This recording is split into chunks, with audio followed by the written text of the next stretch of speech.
Hello বন্ধুরা, কেমন আছো তোমরা সবাই? আশা করি খুবই ভালো আছো। নতুন একটা ভিডিওতে তোমাদের সবাইকে জানাই ওয়েলকাম। এদিকে দেখো, আমরা চলে এসেছি জগদ্ধাত্রী পুজো দেখতে বেলতাতে।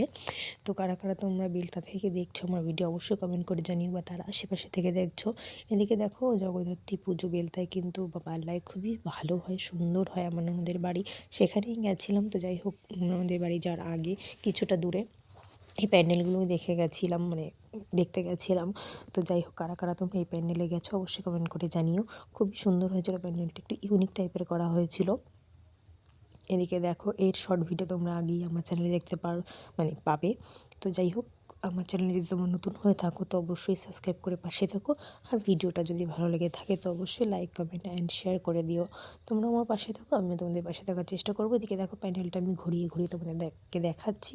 খুবই সুন্দর নিখুঁতভাবে বাচ্চাদেরকে খেলনা দিয়ে বা বাচ্চাদের যেগুলো প্রয়োজন, যেগুলো শিখবে সেগুলো দিয়েই করা হয়েছে, অন্য ইউনিক টাইপের। তো খুব সুন্দর প্যান্ডেলটা, আর বড়ও ছিল। প্রতিমাটা একটু ছোটো টাইপের ছিল আর কি, ছোটোখাটোর মধ্যে, কিন্তু প্যান্ডেলটা প্রচুর প্রচুর বড় ছিল। এদিকে দেখো, স্যারমশাই কিন্তু পুচকুকে প্যান্ডেল দেখাতে ব্যস্ত, কোথায় কী। আমার মেয়ে যেহেতু প্রথম জগদ্ধাত্রী পুজো দেখা, আগেরবারও ছোটো ছিল তেমন কিছু বুঝতো না, এইবার জাস্ট বোঝে, অল্প বোঝে কিন্তু অত তো বোঝে না।